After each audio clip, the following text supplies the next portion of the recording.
أشهد أن لا إله إلا الله وحده لا شريك له وأشهد أن محمدا عبده ورسوله أما بعد فأعوذ بالله من الشيطان الرجيم بسم الله الرحمن الرحيم الحمد لله رب العالمين الرحمن الرحيم مالك يوم الدين إياك نعبد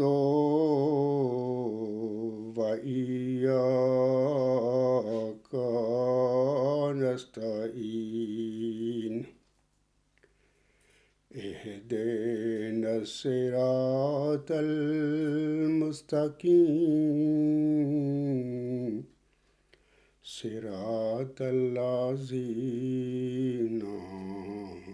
أنعمت عليهم صراط الذين أنعمت عليهم غير المغضوب عليهم ولا الضالين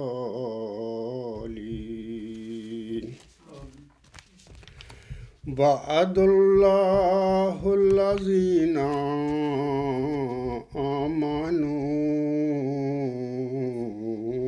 منكم وعملوا الصالحات لا يستخلفنهم في الأرض كما استخلف الذين من قبلهم ولا يمكنن لهم دينهم الذي ارتضى لهم ولا يبدلنهم من بعد خوفهم أمنا يعبدونني لا يشركون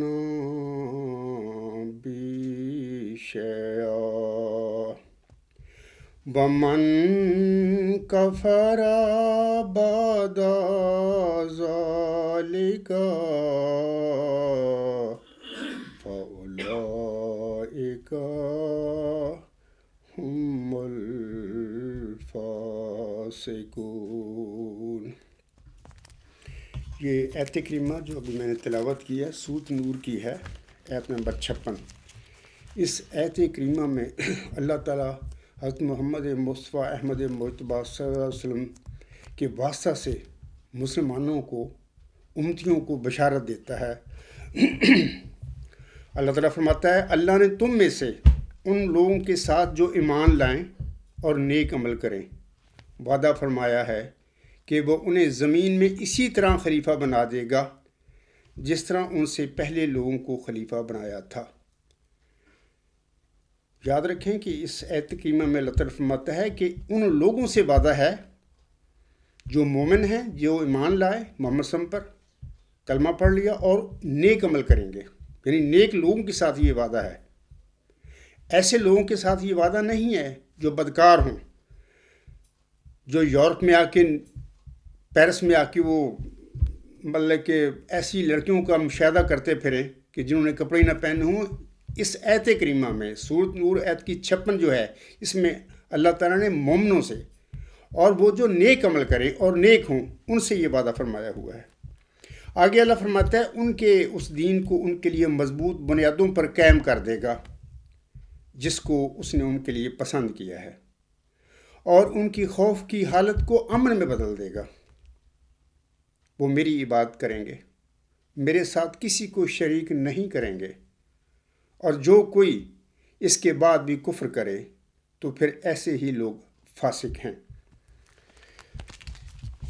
تو اس کے بعد میں نے یہ باتیں بتا دی ہیں، تو میں تھوڑا سا مرزا طاہر احمد صاحب کا ایک نوٹ ہے، اسی آیت کے حوالہ سے وہ لکھتے ہیں تاکہ بات تھوڑی سی اور وضاحت ہو جائے۔ وہ کہتے ہیں اس آیت کو، یہ جو ان کے ترجمہ ہے قرآن کریم کا، وہاں پر یہ صفحہ 600 غالباً کو صفحہ ہے، بال سورۃ نور آیت 56 جو ہے وہاں پر دیکھ لینا۔ وہ لکھتے ہیں نیچے، اس آیت کو آیت استخلاف کہا جاتا ہے، جس میں یہ بات ظاہر فرمائی گئی ہے کہ جس طرح خدا نے پہلے انبیاء کے بعد خلافت کا سلسلہ جاری فرمایا تھا، اسی طرح حضور صلی اللہ علیہ وسلم کے بعد بھی جاری فرمائے گا۔ بالکل ٹھیک بات ہے، کیونکہ اللہ نے وعدہ فرما لیا آسم سے، یہ سورۃ نور آیت 56 میں۔ آگے وہ فرماتے ہیں مرزا طاہر احمد صاحب، اور وہ خلافت نبی کے نور کو لے کر آگے بڑھے گی، اور ہر دفعہ جب کوئی خلیفہ گزرے گا تو جماعت کو ایک خوف کا سامنا کرنا پڑے گا جو اللہ تعالیٰ کے فضل کے ساتھ خلافت کی برکت سے امن میں بدل جائے گا۔ یہ جو فرما رہے ہیں نا کہ خلافت نبی کے نور کو آگے لے کر بڑھے گی، خلفائے راشدین کا جب ہم مطالعہ کرتے ہیں تاریخ اسلام میں تو یہ بات ثابت ہوتی ہے کہ واقعی وہ نبی اکرم صلی اللہ علیہ وسلم کا نور لے کر آگے بڑھ رہے تھے۔ ابوبکر صدیق رضی اللہ تعالیٰ عنہ، حضرت عمر رضی اللہ تعالیٰ عنہ، عثمان اور علی رضی اللہ تعالیٰ عنہم اجمعین، یہ بڑھ رہے تھے۔ لیکن میں سامعین سے ضمنی طور پر کہہ دیتا ہوں، 1954 سے لے کر آج تک جو خلافت کا سلسلہ بنا ہوا ہے، کیا یہ نبی حضرت محمد مصطفیٰ احمد مجتبیٰ صلی اللہ علیہ وسلم کا نور لے کر آگے بڑھ رہے ہیں؟ کیا مرزا غلام صاحب کی جو احمدیت ہے، سچائی ہے، جو تعلیم لے کے اس کا نور لے کر آگے بڑھ رہے ہیں؟ آپ خود فیصلہ کر لیں۔ آگے مرزا طاہر احمد صاحب کہتے ہیں، اور ہر دفعہ جب کوئی خلیفہ گزرے گا تو اس جماعت کو ایک سامنا کرنا پڑے گا جو اللہ تعالیٰ کے فضل کے ساتھ خلافت کی برکت سے امن میں بدل جائے گا۔ پہلی بات تو یہ ہے کہ آگے جا کے تفصیل سے بتاؤں گا، یہ آیت جو کریمہ ہے محمد صلی پر نازل ہوئی تھی، یہ محمد صلی سے وعدہ ہے، اور ان کے بعد جو خلفائے راشدین اللہ نے وہ سلسلہ شروع کیا تھا ان سے یہ باتیں ہو رہی ہیں۔ مطلب کہ آگے میں بتاؤں گا کہ یہ جو موجودہ نظام میں جو قادیانی خلفاء جو کہہ رہے ہیں مرزا طاہر اپنے متعلق، ان کا تو کوئی حیثیت نہیں، مطلب کہ آگے بتاؤں گا میں، خلافت کا لفظ بھی ان کے متعلق استعمال نہیں ہو سکتا، نہ کرنا چاہیے۔ لیکن میں کہتا ہوں کہ اگر ایک بندہ پتھر کو کہے خدا ہے، میں اس کا کیا کر سکتا ہوں؟ تو بہر لوگوں کو خود سوچنا چاہیے کہ قرآن کریم کی تعلیم پر غور کریں، ان کو تدبر سے پڑھیں، اور اس صورت کو آیت نمبر 56 جو ہے اس کو بھی بغور مطالعہ کریں۔ آگے مرزا طاہر احمد صاحب فرماتے ہیں، بس سچی خلافت کی نشانی یہ ہے کہ وہ مومنوں کی جماعت کو بد امنی سے امن کی طرف لے آئے گی۔ حضرت مسیح موعود صاحب نے البصیرت میں یہی فرمایا ہے کہ ایک نبی یا خلیفہ کے گزرنے کے بعد وقتی طور پر یہی محسوس ہوتا ہے کہ اب دشمن اس نور کو بجھا دے گا، لیکن آیت استخلاف میں قطعی وعدہ ہے کہ دشمن ہر دفعہ ناکام رہے گا۔ تو بہرحال یہ جو مرزا طاہر احمد کے الفاظ ہیں، اس آیت کریمہ سورۃ نور آیت 56 کے حوالے سے تو بالکل درست ہیں۔ جب بھی اسلام پر وقت آیا اس قسم کا کہ مخالفوں کا زور پکڑا انہوں نے اور اسلام پر کو ختم کرنے کے لیے کوشش کی، تو لیکن اللہ نے ایسے مومن بندوں کو کھڑا کر دیا، لیکن بالواسطہ رنگ میں، براہ راست نہیں۔ تو بہرحال یہ مرزا طاہر احمد صاحب کا نوٹ تھا۔ اس کے بعد میں سامعین کرام کو کچھ اور باتیں بتانا چاہتا ہوں اس حوالے سے۔ یہ جو ابھی میں نے تلاوت کی ہے سورۃ نور آیت 56 کی، اسی سلسلے میں حضرت مرزا غلام احمد حکم عدل، جس کی یہ جماعت ہے، جو بانی جماعت تھے، جس کو ہم امام مہدی، امتی نبی اور مسیح موعود علیہ السلام مانتے ہیں وہ اس صورت یعنی صورت نور آیت 56 کے سلسلے میں اپنی کتاب براہین احمدیہ میں کچھ فرماتے ہیں. میں سمجھتا ہوں میں پڑھ کر سنا دوں آپ لوگوں کے آگے. یہ جو حوالہ ہے روحانی خزائن جلد 1 صفحات 259 تا 260. آپ علیہ السلام فرماتے ہیں خدا نے تم سے بعض نیکوکار ایمانداروں کے لیے وعدہ ٹھہرا رکھا ہے.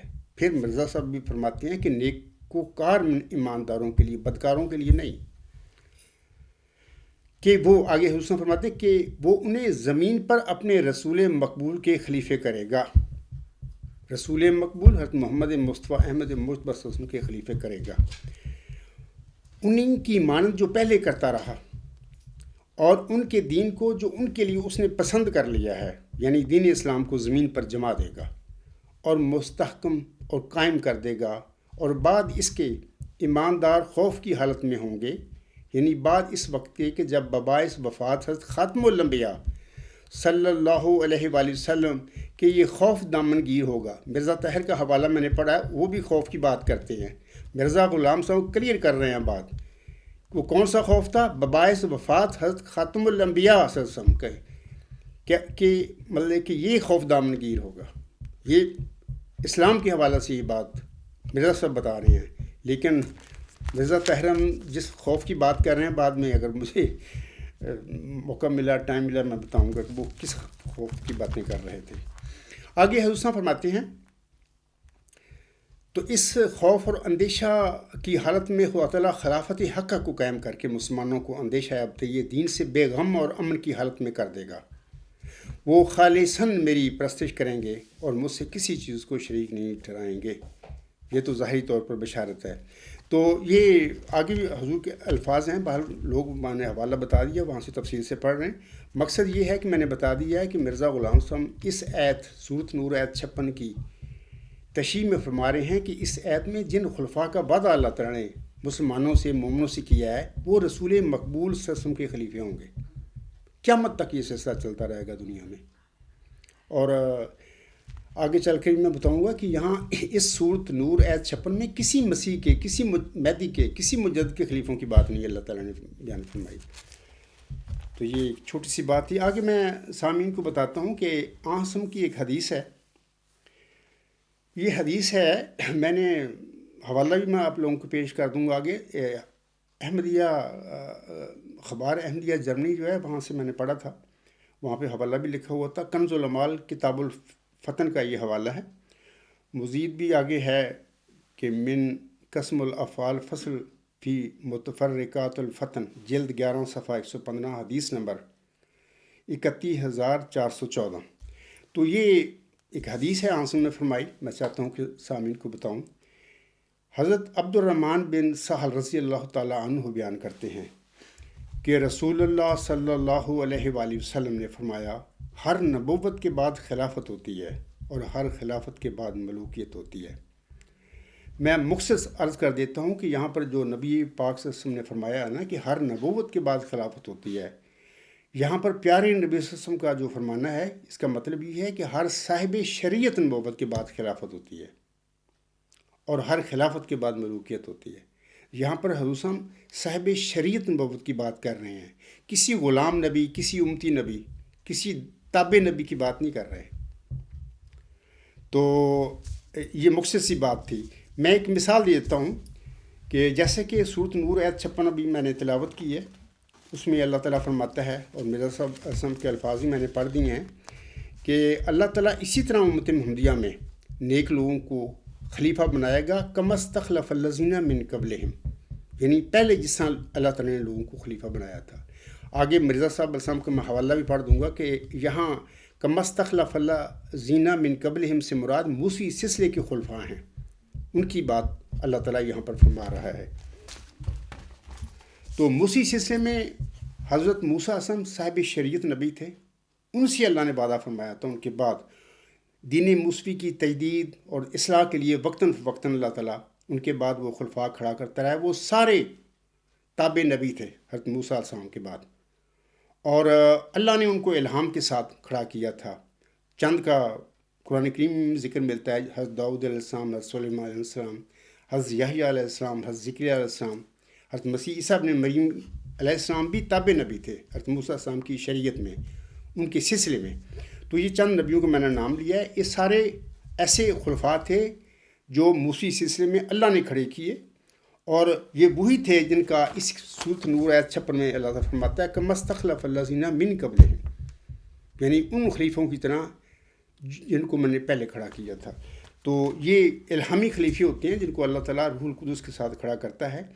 تو یہ بات لوگوں کے ذہن میں رہنی چاہیے کہ ایک تو یہ کہ ہر نبوت سے مراد آنسم کی صاحب شریعت نبوت ہے. کسی تابع نبی، کسی غلام نبی، کسی امدی نبی کی بات نہیں ہے یہاں پر آنسم نے فرمائی. اور ہر نبوت کے بعد پھر جب خلافت ہوتی ہے، وہ خلافت کے بعد ملوکیت ہوتی ہے. تو اس سلسلے میں آگے چل کے بتاؤں گا کہ وہ پھر جب یہ خلافت جو صاحب شریعت نبی کے بعد اللہ جاری کرتا ہے بالواسطہ رنگ میں، براہ راست نہیں ہوتی، تو اس کے بعد پھر کس طرح ملوکیت پھر بادشاہت آتی ہے. دوسری بات یہ سنیے کہ جیسے کہ میں نے ابھی سورۃ نور آیت 56 پڑھی ہے، اس کا حضرت مرزا غلام احمد علیہ السلام نے اپنی ایک کتاب میں یہ جو باتیں میں نے ابھی کی ہیں ان کی تصدیق کی ہے. میں تو مرزا غلام صاحب کا ادنا سے ماننے والا ہوں، لیکن جب مرزا غلام صاحب کی بات ہم کرتے ہیں تو پھر احمدیوں پر ظاہر ہے کہ اثر ہوتا ہے، تو ان کو سمجھنا پڑتا ہے کہ ہاں یہ بات غلط نہیں ہو سکتی. مرزا غلام صاحب فرما رہے ہیں، تحفہ گولڑیا آپ کی کتاب ہے، بڑی مشہور کتاب ہے، روحانی خزائن جلد 17 صفحہ 123. آپ علیہ السلام فرماتے ہیں، اور من جملہ دلائل قویہ قطعیہ کے جو اس بات پر دلالت کرتی ہیں جو مسیح موعود اسی امت محمدیہ میں سے ہوگا. یہاں پر حضور صاحب کی مراد یہ ہے کہ لوگ اس وقت آج بھی وہ حیات مسیح عیسیٰ اوپر چلا گیا، انہیں اسی نے یہاں قسم کی حدیث کے مطابق آنا ہے. نزول مسیح صاحب نے مریم کے حوالے سے مرزا صاحب فرما رہے ہیں کہ نہیں امت محمدیہ میں سے وہ مسیح موعود ہوگا، یہی وہ اوپر آسمان پر نہیں گیا. اس بات کی وہ یہاں پر بیان فرما رہے ہیں. بات آگے حضور صاحب فرماتے ہیں، قرآن کریم کی یہ آیت ہے، وعد اللہ الذین آمنوا منکم وعملوا الصالحات لا یستخلفنہم فی الارض کما استخلف الذین من قبلہم. وہی سورۃ نور آیت 56 ابھی جو میں نے تلاوت کی ہے. آگے حضور صاحب فرماتے ہیں، یعنی خدا تعالیٰ نے ان لوگوں کے لیے جو ایماندار ہیں اور نیک کام کرتے ہیں وعدہ فرمایا ہے جو ان کو زمین پر انہی خلیفوں کی مانند جو ان سے پہلے گزر چکے ہیں خلیفہ مقرر فرمائے گا. اس آیت میں پہلو خلیفوں سے مراد حضرت موسیٰ کی امت میں سے خلیفے ہیں جن کو خدا تعالیٰ نے حضرت موسیٰ کی شریعت کو قائم کرنے کے لیے پے در پے بھیجا تھا، اور خاص کر کسی صدی کو ایسے خلیفوں سے جو دین موسوی کے مجدد تھے خالی نہیں جانے دیا. جتنے بھی وہ نبی تھے موسوی سلسلے میں ہیں جن کا چند کا میں نے ذکر بھی کیا ہے، سارے دین موسوی کے مجدد تھے. ہر صدی ہجری کے عیسوی جو تھی ان کی جو صدی موسیٰ علیہ السلام کے بعد اللہ تعالیٰ ان کو معمور فرماتا رہا، کھڑا کرتا رہا، الہام اور روح القدس نازل فرما کر. تو یہ جو اللہ تعالیٰ نے فرمایا ہے کہ مستخلف الذین من قبلہم، آپ کو پتہ لگ گیا ہوگا کہ یہاں پر مرزا صاحب فرما رہے ہیں حضرت موسیٰ علیہ السلام کی امت میں سے خلیفے ہیں جن کو خدا تعالیٰ نے حضرت موسیٰ کی شریعت کو قائم کرنے کے لیے پے در پے بھیجا تھا. اس کے بعد سامعین کرام آنسم کی ایک اور حدیث ہے، وہ بھی میں چاہتا ہوں پڑھ کر آپ لوگوں کو سنا دوں. اور ایک اور پیشگوئی آنسم کی اسی کے حوالہ سے ہے، تو اس پیشگوئی کا میں ابھی ذکر کرتا ہوں. لیکن آنسم کی ایک حدیث ہے، یہ بڑی مشہور حدیث ہے، جماعت احمدیہ قادیان میں بھی اس کو بڑا پیش کیا جاتا ہے. اور یہ مسند احمد جو کتاب ہے حدیثوں کی جلد 4 صفحہ 273 ملک پر یہ جو حوالہ میرے پاس ہے، یہاں پر یہ حدیث پڑھی جا سکتی ہے. تو میں وقت بچانے کے لیے اس کا صرف ترجمہ پڑھتا ہوں. تو اس میں آنسم نے اپنے بعد خلافت علامہ نے منہاج نبوت کی خبر دی ہوئی ہے اپنے ماننے والوں کو. روایت ہے نعمان بن بشیر سے، اس نے نقل کیا حذیفہ رضی اللہ تعالیٰ عنہ سے کہ رسول کریم صلی اللہ علیہ وآلہ وسلم نے فرمایا کہ تمہارے اندر نبوت موجود رہے گی جب تک خدا چاہے گا، پھر خدا تعالیٰ اسے اٹھا لے گا. پھر طریقہ نبوت پر خلافت ہوگی جب تک خدا چاہے گا، پھر اللہ تعالیٰ اسے اٹھا لے گا. پھر ایک طاقتور بادشاہ کا دور آئے گا، جب تک اللہ چاہے گا وہ رہے گی، پھر اسے بھی اٹھا لے گا. اور ظالم جابر حکومت کا زمانہ آئے گا، پھر وہ رہے گا جب تک اللہ تعالیٰ چاہے گا، پھر اسے اللہ تعالیٰ اٹھا لے گا. پھر طریقہ نبوت پر خلافت ہوگی پھر آپ صلی اللہ علیہ وآلہ وسلم خاموش ہو گئے۔ عام طور پر جماعت احمدیہ میں نا یہاں تک کہ حدیث کو پڑھ کر بات ختم کر دی جاتی ہے، جبکہ حدیث آگے بھی ہے، میں آگے تک اس کا ترجمہ پڑھوں گا۔ تو حدیث بھی جو میں نے حوالہ دیا ہے یہاں سے، سامعین جو دلچسپی رکھتے ہیں، جو محقق ہیں، وہ وہاں سے پڑھ لیں عربی میں۔ آگے پھر آپ سے خاموش ہو گئے۔ آگے حبیب جو اس حدیث کے راوی میں سے ایک ہے نے کہا، پس جب کھڑا ہوا عمر بن عبدالعزیز، میں نے یہ حدیث اس کی طرف لکھی، در حالے کہ میں یاد دلاتا تھا اس کو یہ حدیث، اور میں نے کہا میں امید رکھتا ہوں کہ تم ہو امیر المومنین بعد بادشاہت آز اور جبریہ کے۔ یہاں پر ذکر ہو چکا ہے مطلب کہ آز اور جبریہ کا، یعنی جب خلافت راشدہ نے ختم ہونا تھا آنسم نے فرمایا اس کے بعد مطلب ملوکیت آ جائے گی، بات یہ آز ہے، اس کے متعلق آنسم نے لفظ استعمال فرمایا، اور اس کے بعد پھر جبریہ ظالم اور جابر بادشاہ آ جائیں گے۔ اس کا پھر وہ خود جو حدیث بیان کرنے والا وہ کہہ رہا ہے، میں امید رکھتا ہوں کہ تم ہو امیر المومنین عمر بن عبدالعزیز، جس کو پوری جماعت احمدیہ بھی، پوری امت محمدیہ میں پہلا مجدد امت محمدیہ کا تسلیم کیا گیا ہے 2 صدی ہجری کے سر پر۔ تو وہ کہتے ہیں کہ میں امید رکھتا ہوں کہ تم امیر المومنین بعد بادشاہت آز اور جبریہ کے۔ پس ان کو اس تفسیر سے خوشی ہوئی اور پسند کیا اس کو، یعنی عمر بن عبدالعزیز نے روایت کیا اس کو احمد اور بہقی نے دلائل نبوت میں سے۔ آز سے مراد تو یہ آنسم نے فرمایا تھا نا کہ خلافت راشدہ کے ختم ہونے کے بعد ملوکیت، یعنی آنسم نے ایک پیشگی میں فرمایا تھا میرے بعد خلفائے راشدین کا سلسلہ اللہ شروع کر دے گا، وہ 30 سال وہ رہے گی خلافت راشدہ، اس کے بعد وہ ملوکیت میں بدل جائے گی۔ تو ہم دیکھتے ہیں کہ 30 سال وہی چاروں خلفائے راشدین، حضرت ابوبکر صدیق، حضرت عمر اور حضرت عثمان، حضرت علی رضی اللہ تعالیٰ عنہم، تو 6 مہینے کا حضرت حسن رضی اللہ تعالیٰ عنہ کو بھی خلافت رہی ہے۔ اس کے بعد پھر ملوکیت میں بدل گیا۔ امیر معاویہ وہ تھے، وہ بھی صحابی تھے اور آنسم کے رشتہ دار بھی تھے، غالباً سالہ تھے، برادر نسبتی تھے آنسم کے۔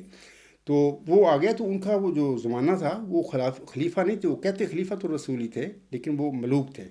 اس کے بعد ان کا بیٹا آ گیا یزید۔ اب دیکھیں یزید نے کیا کیا ہے، یہاں پر یہ جو حدیث نے آنسم فرمایا نا کہ ملوکیت کے بعد ظالم اور جابر بادشاہ آ جائیں گے، تو یہ وہ یزید سے ظالم اور جابر کون ہو سکتا ہے کہ جس نے میدان کربلا میں محمد عربی صلی اللہ علیہ وسلم بانی اسلام کی پوری اولاد کو اکا دکا بچ گئے تھے، سب کو ذبح کرا دیا تھا۔ اس سے بڑا ظالم اور جابر کون ہو سکتا ہے؟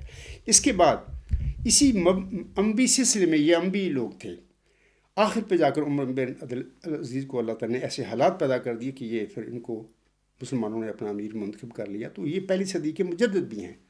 تو ہم دیکھتے ہیں کہ عاصم کی حدیث بالکل سچ ثابت ہوئی کہ پہلے خلفائے راشدین آئے، اس کے بعد ملوک آ گیا امیر معاویہ رضی اللہ تعالیٰ عنہ کی شکل میں، اس کے بعد ظالم اور جابر بادشاہ یزید سے شروع ہوتے ہیں سارے، اس کے آخر پہ صدی کا آخر بھی ہو گیا تھا، پھر امیر عمر بن عبدالعزیز کو اللہ تعالیٰ نے ایسے حالات پیدا کر دیے کہ ان کو قیادت سونپ دی امت محمدیہ کی۔ تو یہ پہلے مجدد بھی ہیں، عالم اسلام میں ان کو تسلیم کیا جاتا۔ تو یہ ضمنی سی باتیں تھیں، تو امید ہے سامنے کو پتہ لگ گیا ہوگا ان باتوں کا۔ علاوہ اس کے ایک اور ضمنی سی بات ہے کہ مرزا غلام صاحب نے نبوت کا اکثر امت محمدیہ میں جھگڑا رہتا ہے، کوئی خاتم النبیین عاصم کو کہتا ہے، کوئی ہم کہتے ہیں کہ نہیں نبوت قیامت تک بند نہیں ہو سکتی، کیونکہ قرآن اس کی تصدیق کرتا ہے کہ یہ سلسلہ قیامت تک جاری ہے۔ اکثر میں نے خطبات لیکچروں میں کہا ہوا ہے کہ جب تک انسان نفس کے ساتھ دنیا میں پیدا ہوتے رہیں گے یہ نبیوں اور رسولوں کا سلسلہ بند نہیں ہو سکتا، کیونکہ انسانوں کے ساتھ نفس ہیں، وہ گمراہ کرتا ہے نفس انسان کو۔ وہ تو فوری مطلب کہ عاصم کے بعد 30 سال کے بعد کیا ہوا، وہ ملوک بن گئے، وہ کہتے تھے خلیفۃ الرسول، جبکہ وہ خلیفے نہیں تھے۔ پھر ظالم جابر بادشاہ آ گئے، یزید بھی کہتا تھا خلیفۃ الرسول، کیا وہ خلیفہ تھا؟ تو اس طرح سلسلہ چلتا ہے۔ پھر عباسی آ گئے، پھر عثمانی آ گئے، لمبی تفصیل ہے، میں ادھر نہیں جاتا۔ تو یہ کہتے رہے تھے سارے خلیفۃ الرسول، جبکہ یہ خلیفے نہیں تھے، نفس ان کے ساتھ تھا، نفس نے ان کو لوگوں کو گمراہ کیا۔ بہرحال یہ اپنے اپنے زمانوں میں قید تھے، قیادت کی، انہوں نے اچھے کام بھی کیے، بہت سارے اچھے کام بھی کیے، لیکن بہرحال ان کو ہم یہ نہیں کہہ سکتے کہ سورۃ نور آیت کی 56 کے مطابق یہ خلفات ہیں۔ عاصم نے ان کو ملوک اور بادشاہ قرار دیا ہوا ہے۔ تو میں یہاں پر آگے بڑھنے سے پہلے چاہتا ہوں کہ لوگوں کو بتا دوں کہ نبی جو اصطلاح استعمال ہوتی ہے عالم اسلام میں، تو مسلمان تو اس کے معنی کچھ اور کرتے ہیں، لیکن میں سمجھتا ہوں کہ ہم سب مرزا غلام صاحب کو جو ماننے والے لوگ ہیں ان کو حکم مدبی مانتے ہیں. انہوں نے نبی کے لفظ سے کی جو تشریح فرمائی ہے وہ میں آپ لوگوں کے آگے بیان کر دوں. آپ علیہ السلام فرماتے ہیں، یہ آپ کے الفاظ ہیں تجلیات الہیہ روحانی خزائن جلد 20 صفحہ 401 حاشیہ. آپ علیہ السلام فرماتے ہیں نبی کے لفظ سے اس زمانہ کے لیے صرف خدا تعالیٰ کی یہ مراد ہے کہ کوئی شخص کامل طور پر شرف مکالمہ اور مخاطبہ الہیہ حاصل کرے اور تجدید دین کے لیے مامور ہو. یہ جو حضور نے فرمایا نا کہ نبی کے لفظ سے اس زمانہ کے لیے، یاد رکھیں کہ اس زمانہ کے لیے سے مراد حضور صلی اللہ علیہ وسلم کی یہ ہے کہ آسم کے بعد سے لے کر قیامت تک یہ زمانہ جو ہے یہ وہ زمانہ ہے جس کے متعلق مرزا غلام صاحب فرما رہے ہیں کہ اگر کوئی شخص کامل طور پر شرف مکالمہ اور مخاطبہ الہیہ حاصل کرے اور تجدید دین کے لیے معمور ہو، یہ نہیں کہ کوئی دوسری شریعت لاوے، کیونکہ شریعت آسم پر ختم ہے اور آسم کے بعد کسی پر نبی کے لفظ کا اطلاق جائز نہیں جب تک اس کو امتی بھی نہ کہا جائے، جس کے یہ معنی ہے کہ ہر ایک انعام اس نے حضرت صلی اللہ علیہ وسلم کی پیروی سے پایا ہے، نہ براہ راست. حضور صلی اللہ علیہ وسلم کے الفاظ سے یہ ثابت ہوتا ہے کہ یہ جتنے بھی آسم کے بعد ہر صدی ہجری کے سر پر یہ مجددین اللہ نے معمور فرمائے، ان کو اللہ نے معمور فرمایا، کھڑا کیا، وہ کھڑے ہوئے، اور یہ سارے ایک رنگ میں. حضرت مرزا غلام صاحب کی ان کی الفاظ کی تشریح کو دیکھا جائے تو سارے ایک رنگ میں امتی نبی تھے. یہ جو سلسلہ ہے نا مجددین کا، آسم میں فرمایا ہوا ہر صدی ہجری کے سر پر اللہ تعالیٰ کسی مومن کو اس صدی ہجری میں جو غلطیاں میرے دین میں پڑیں گی، بدعتیں پڑیں گی، لوگ غلط کام کر لیں گے، نفس کی باتیں دخل کر دیتے، ان کو دور کرنے کے لیے اللہ تعالیٰ کسی مومن کو بطور مجدد معمور فرما دے گا.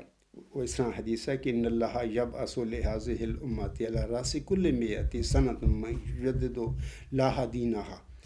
تو لیکن اسی سلسلے میں یہ عمومی مجددین کے بارے میں آسم نے فرمایا ہے، لیکن اسی عمومی مجددین کے سلسلے میں دو وجودوں کا آسم نے نام لے دیا بطور خاص. ان کے روحانی مقام جو مرتبہ تھا آسم نے اللہ سے خبر پا کر بتا دیا لوگوں کو. جیسا کہ آسم فرماتے ہیں وہ امت کیسے ہلاک ہو جس کے اول میں درمیان میں مہدی اور آخر پہ مسیح ہوں گے، یا ایک جگہ پر فرمایا ہے کہ عیسیٰ ابن مریم ہوں گے. تو آسم نے اپنے بعد دو وجودوں کا بطور خاص وہ موعود ہیں، ایک مہدی ہیں، ایک مسیح عیسیٰ ابن مریم ہیں. ان کا نام لے کر بتا دیا کہ میرے بعد پہلے امام مہدی ظہور فرمائیں گے اور آخر پہ میری امت میں مسیح عیسیٰ ابن مریم نزول فرمائیں گے. یہ دونوں بھی ایک رنگ میں اپنی اپنی صدیوں کے مجدد ہیں، امام مہدی علیہ السلام بھی اور مسیح عیسیٰ ابن مریم بھی، لیکن یہ موعود ہیں. آسم نے ان کا نام لے دیا، لیکن باقی جو مجددین ہیں ہر صدی ہجری پر آتے رہے، ان کا آسم نے کسی کا نام نہیں لیا، بالعموم بتا دیا کہ ہر صدی ہجری کے سر پر ایسا ہوگا. تو یہ میں نے مرزا صاحب علیہ السلام کا جو حوالہ پڑھا ہے تجلیات الہیہ کا، اس سے ثابت ہوتا ہے کہ یہ سارے ایک رنگ میں قیامت تک جو آئندہ بھی آتے رہیں گے، یہ سارے ایک رنگ میں امتی نبی کا مرتبہ رکھتے ہیں. تو اگرچہ بہت اکثر لوگوں نے نام نہیں لیا اس بات کا، لیکن میں بتاتا ہوں کہ اللہ کے سے خبریں پا کر میں آپ لوگوں کو بتا رہا ہوں، کھول کے بتا رہا ہوں. اس کے بعد میں سامعین کرام جرمنی کے کسی عزیز طلعت ناصر صاحب سے کو بتانا چاہتا ہوں کہ انہوں نے 1 مئی 2024 کو اس عاجز کی طرف ایک ای میل لکھی تھی. تو وہ ای میل تو انہوں نے جرمن زبان میں لکھی ہے، اور عام لوگ جو خطبہ جو میرا سنتے ہیں اکثر عام احمدی ہوتے ہیں، وہ اکثر جرمن نہیں بھی جانتے. تو میں اس کا اردو ترجمہ لوگوں کو پڑھ کر سنا دیتا ہوں، اور عزیزم طلعت ناصر صاحب بھی میرا خطبہ ضرور سنیں گے، اور یہ جو میں الفاظ پڑھوں گا ان کی ای میل کے تو وہ بھی بالکل تصدیق کریں گے کہ یہی بات انہوں نے میری طرف لکھی. عزیزم طلعت ناصر صاحب لکھتے ہیں، السلام علیکم ورحمۃ اللہ وبرکاتہ. امید ہے جب آپ کو یہ خط ملے گا آپ کی صحت بہت اچھی ہوگی. میں نے آپ کی جماعت کے بارے میں سنا ہے اور آپ کا آرٹیکل حضرت عبدالغفار جمبہ علیہ السلام کے دعوی پڑھا ہے. میں نے یہ پڑھا ہے کہ آپ خلیفۃ المسیح کے سسٹم پر تنقید کرتے ہیں، اور آپ کی ویب سائٹ پر میں نے یہ بھی دیکھا ہے کہ آپ جماعت احمدیہ کے خلفاء پر بہت تنقید کرتے ہیں. لیکن اب تک میں نے ایسی چیز پہلے خلیفے حضرت حکیم مولوی نور الدین صاحب رضی اللہ تعالیٰ عنہ کے بارے میں نہیں پڑھی۔ اس لیے میں آزادانہ طریقے سے آپ سے سوال کرتا ہوں کہ آپ کی کیا رائے ہے حضرت حکیم مولوی نور الدین صاحب رضی اللہ تعالیٰ عنہ کے بارے میں، اور خاص طور پر آپ کی کیا رائے ہے ان کے خلیفہ ہونے کے مقام پر۔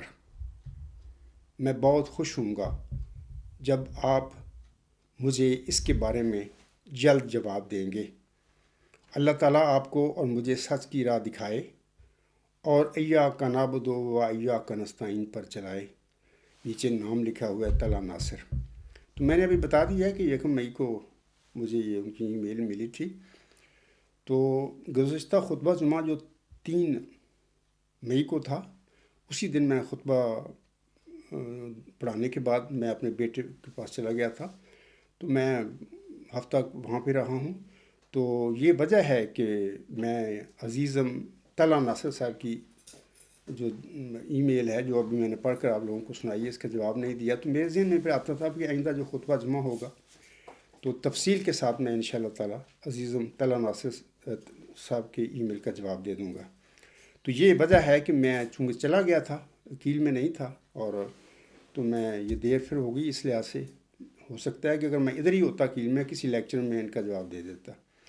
پہلی بات تو سامعین کرام یاد رکھیں، اور عزیزم طلحہ ناصر صاحب بھی یاد رکھیں، جو باتیں میں اب کہوں گا بتاؤں گا، ان کے سوالوں کے جواب بتاؤں گا، وہ بطور خاص میرا خطبہ 1 سے زیادہ بار سنیں۔ پہلی بات تو یاد رکھیں کہ 26 اپریل 2019 eCalgulam.com پر میرے خطبات ہیں، میں ان کو اب ذکر کرنے لگا ہوں۔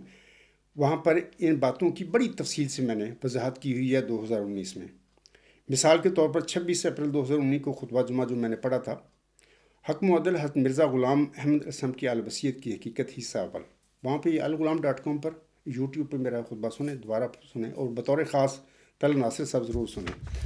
اچھا، 14 جون 2019 کو پھر حق معدل حضرت مرزا غلام احمد رسم کی الوصیت کی حقیقت حصہ 2، تو وہ بھی سنیں، سب سنیں سامنے۔ اچھا، اس کے بعد 28 جون 2019 حق معدل حضرت مرزا غلام احمد علیہ السلام کی رسالہ الوصیت اور عہد استخلاف کی حقیقت حصہ سوم، یہ جو میں پڑھ رہا ہے، ایسے ہی آپ algulam.com پر جاؤ گے نا تو وہاں پہ آپ دیکھیں گے ان کا موضوع یہی ہوگا۔ یہاں پر 28 جون 2019 حق معدل حضرت مرزا غلام احمد علیہ السلام کے رسالہ الوصیت اور عہد استخلاف کی حقیقت حصہ سوم۔ اس کے بعد 23 اگست 2019 تک میں مسلسل حصہ سوم، حصہ چہارم، حصہ پنجم، حصہ ششم، حصہ ہفتم، حصہ ہشتم، حصہ نہم، آخر پہ 23 اگست 2019 کو میں حصہ دہم اس کا میں نے خطبہ دیا ہوا ہے۔ حق معدل حضرت مرزا غلام احمد کے رسالہ الوصیت اور عہد استخلاف کی حقیقت حصہ دہم۔ عزیزم طلحہ ناصر صاحب بھی بطور خاص اگر ہو سکے تو سارے خطبے سن لے، بڑی تفصیل میں نے بتائی ہوئی ہے کہ عہد استخلاف کی کیا مطلب کیا ہے، یہ کیا ہے۔ جماعت احمدیہ میں اسی عہد استخلاف کو مس یوز کیا گیا آج تک، اسی عہد کو آگے لوگوں کو پیش کر کے۔ لوگ تو بیچارے بے علم ہوتے ہیں، وہ بیٹھے ہوتے ہیں خطبہ سن رہے ہوتے ہیں، ان کو پتہ ہی نہیں، نہ ان کے پاس بیچاروں کے پاس ٹائم ہے کہ وہ قرآن کریم تدبر سے پڑھیں، مرزا غلام صاحب کی الوصیت پڑھ لیں تدبر کے ساتھ۔ وہ بس اپنے دنیاوی کاموں میں لگے رہتے ہیں، یہ ان کی غلطی ہے۔ ان کو چاہیے کہ قرآن کریم کی طرف بھی توجہ کریں اور اپنی آخرت کے لیے اثاثہ جمع کریں۔ اور اثاثہ یہ نہیں ہوتا ہے کہ نماز پڑھ لی اور روزے رکھ لیے۔ قرآن کریم کو تدبر سے پڑھنا، اللہ سے دعا کرنا، اور پھر مرزا صاحب علیہ السلام کی روحانی خزائن ہیں، صحت سیاحتہ ہے، ان سب کو، اور بطور خاص مرزا غلام صاحب کی الوصیت کو پڑھا کریں کہ وہ کیا فرما گئے ہیں۔ دکھ یہی ہے کہ وہ پڑھتے ہیں نہیں، جو ان کا جو خطبہ دے رہا ہوتا ہے، میں ان کو نام نیاد معذرت سے طلحہ ناصر سے کہوں گا، میں معذرت سے آپ سے یہ کہہ رہا ہوں کہ نام نیاد خلیفے ہیں، کہ کوئی خلیفے شلیفے نہیں ہیں جن کو آپ خلیفے کہتے پھر رہے ہو۔ تو بہرحال وہ خطبہ سن کے ہوگا چلے جاتے ہیں، باقی اپنے کاموں میں لگ جاتے ہیں۔ بہرحال میں سامعین کے کہوں گا یہ جو میں خطبہ کا ذکر کیا ہے 2019 میں، یہ سارے سنیں۔ اس کے بعد میں نا تفصیلی ای میل تو ان کو پڑھ دی، اردو میں ترجمہ پڑھ دیا، 1 بائی 1 ان کے میں ذکر کروں گا باتوں کا، وہ کیا پوچھتے ہیں مجھ سے تو میں اس کا جواب دوں گا۔ سوال کنندہ یعنی طلحہ ناصر صاحب سوال کرتے ہیں، میں نے آپ کی جماعت کے بارے میں سنا ہے اور آپ کا آرٹیکل حضرت عبدالغفار جمعہ علیہ السلام کے دعوی پڑھا ہے۔ یہ ان کے الفاظ ہیں، میں نے ابھی شروع میں پڑھ دی ہیں۔